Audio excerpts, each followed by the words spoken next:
Yuk. Beres.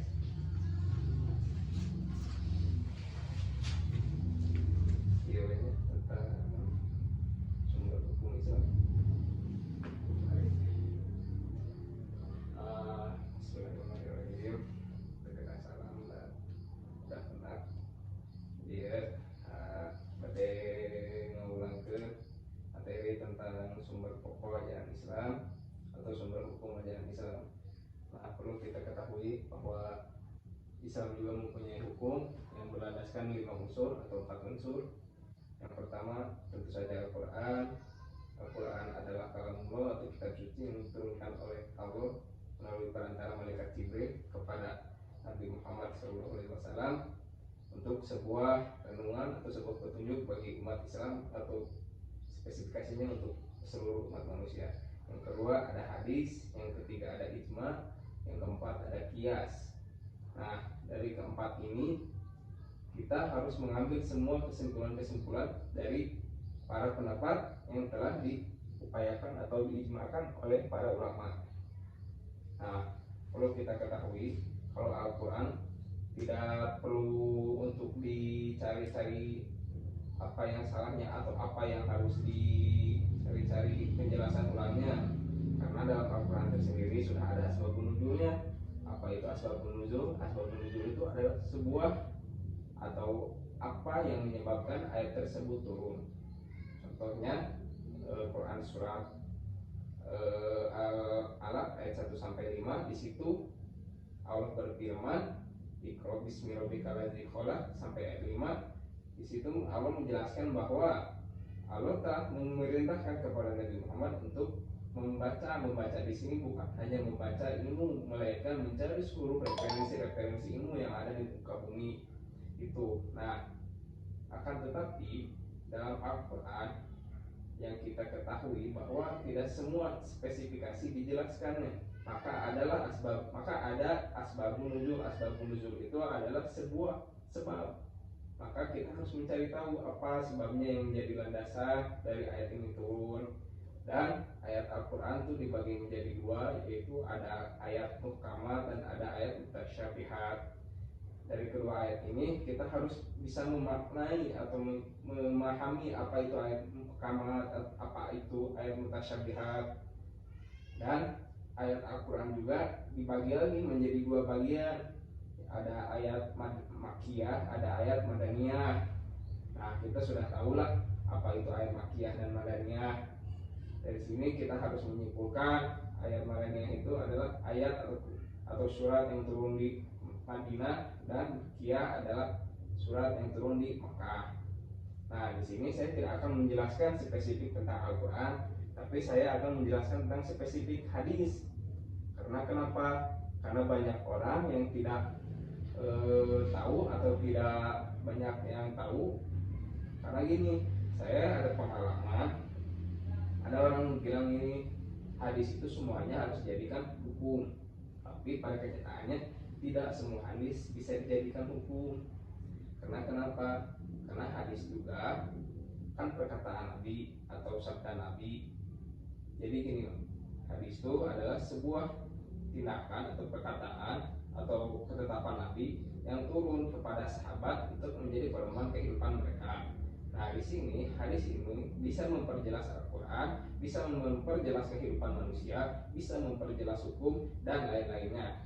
Tapi hadis juga tidak bisa semua diambil. Contohnya ada hadis tentang an-nadafatu minal iman.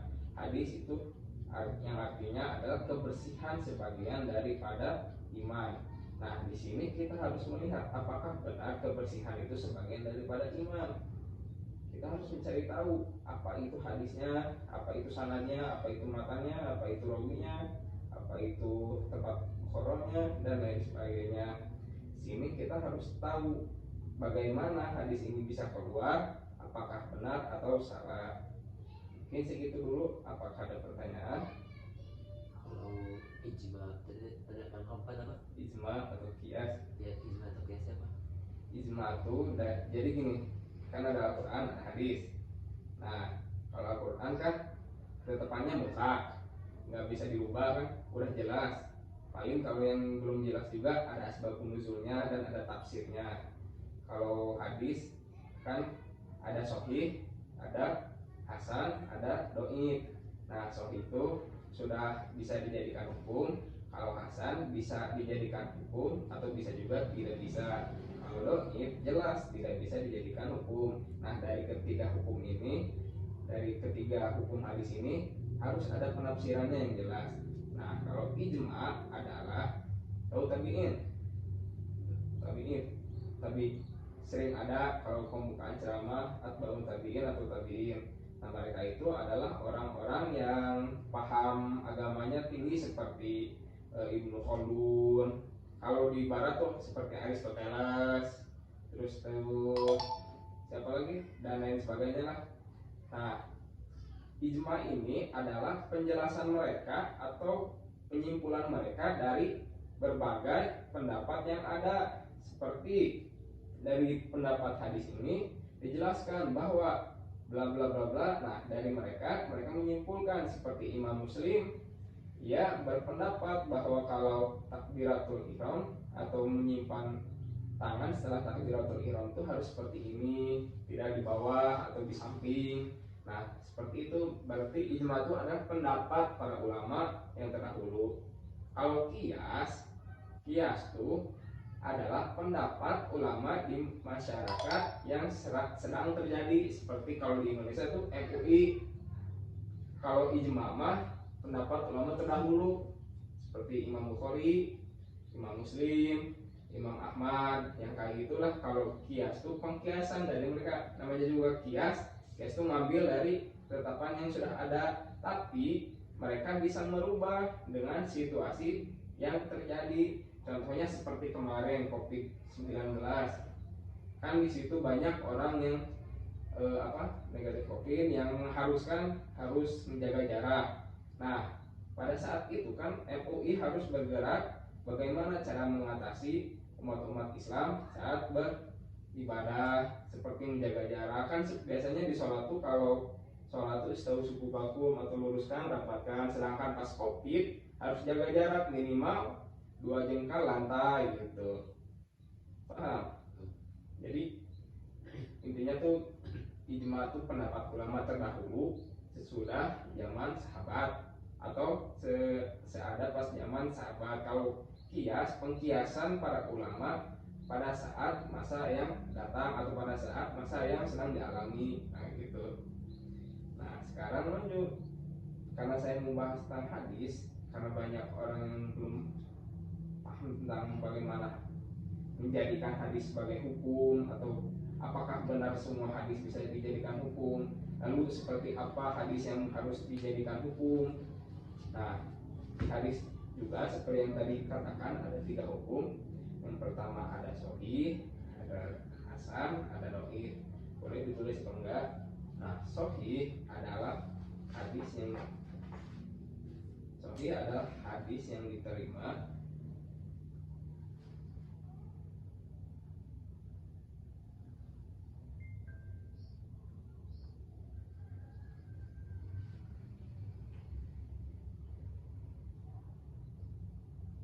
oleh sahabat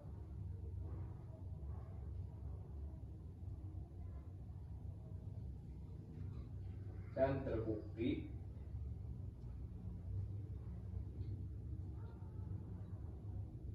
kebenarannya. Seperti itu singkatnya.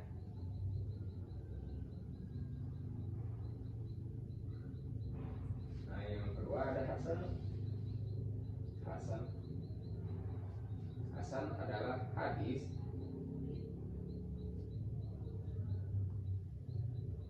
yang diterima oleh sahabat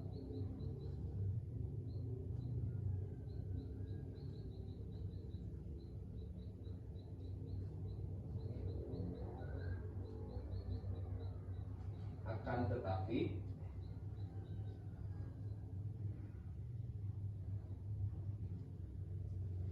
ada kejanggalan di dalamnya.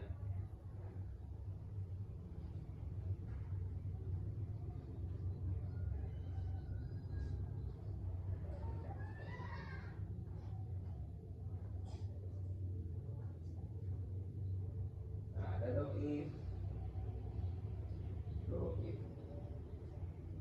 adalah hadis yang diterima oleh sahabat sama kayak lain.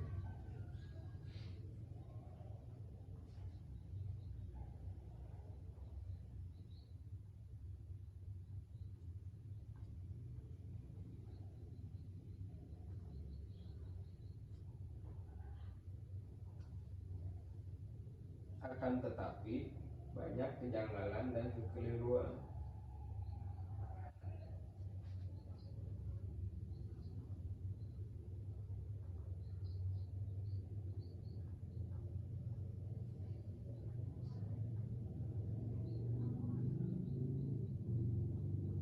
Yang menyebabkan hadis tertolak.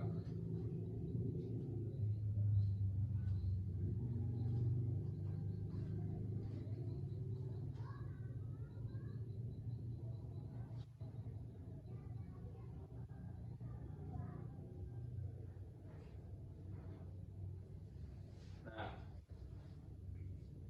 yang Hasan sama yang lo itu hampir sama, tapi banyak perbedaannya, nanti saya jelaskan. Nah, apa sih syarat diterimanya sebuah hadis atau syarat hadis bisa dijadikan hukum atau hujah? Yang pertama, kita harus tahu bagaimana sanadnya. Apa itu sanad? Sanad adalah suatu rangkaian para sahabat Nabi yang menerima laporan atau mendengar atau melihat Nabi berbicara. Contohnya seperti dari Abu Hurairah, itu tuh namanya sanad atau tali kalau bahasa Indonesianya.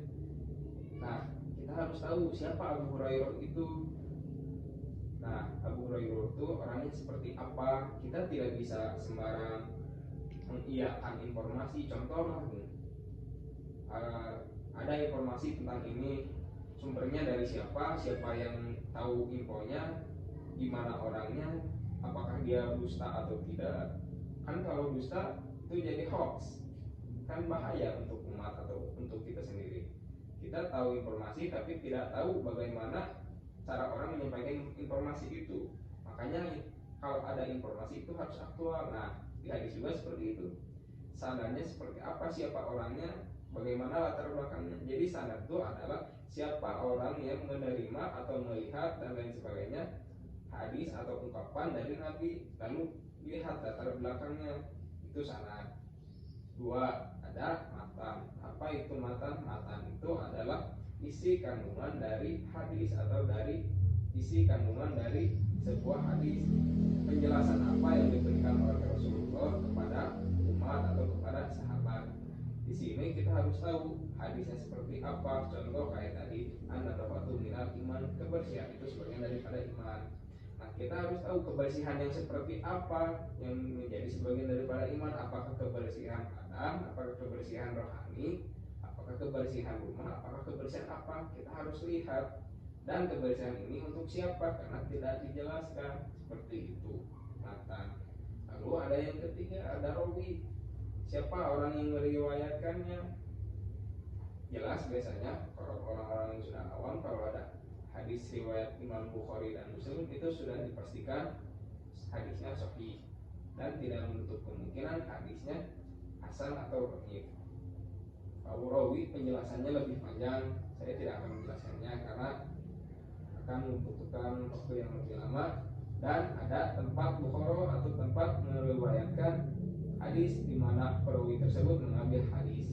Nah, saya singkat saja, dalam hadis ini kita harus mengambil kesimpulan bahwa tidak semua hadis itu bisa dijadikan hujah. Dan kalau ada orang yang bilang atau orang yang mengatakan semua hadis itu bisa dijadikan hujah, maka dia kurang mengetahui tentang perkara perhadisan, terutama dari segi tiga hukum tadi, yaitu sahih, hasan, dan dhaif.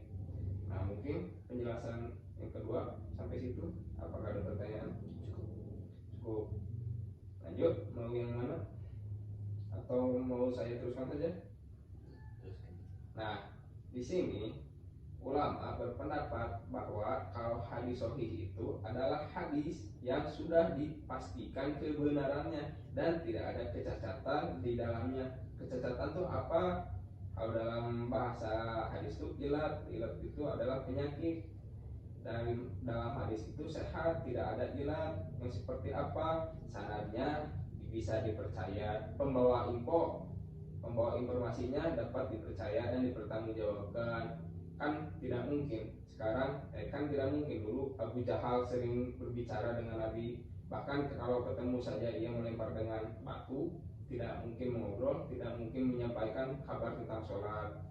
Kita harus tahu dari siapa, kita telah kita cari tahu latar belakang orang seperti apa. Kalau dipastikan dia bukan pendusta, dia amanah orangnya, kita ambil informasinya jika itu benar.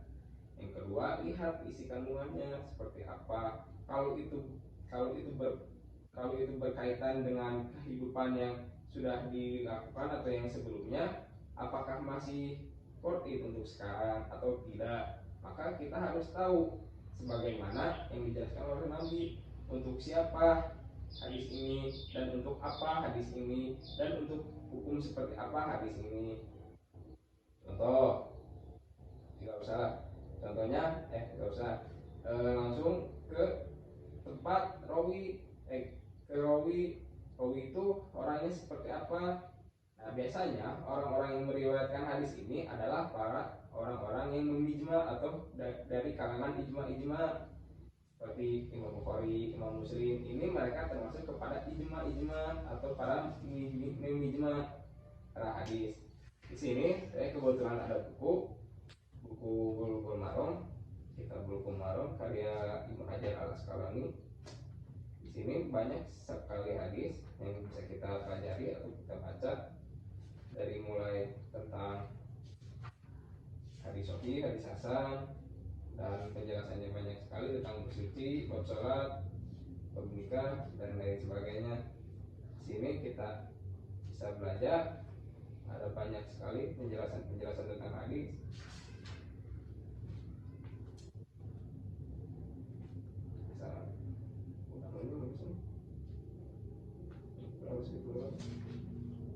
Mungkin sekian dari saya, barangkali ada pertanyaan.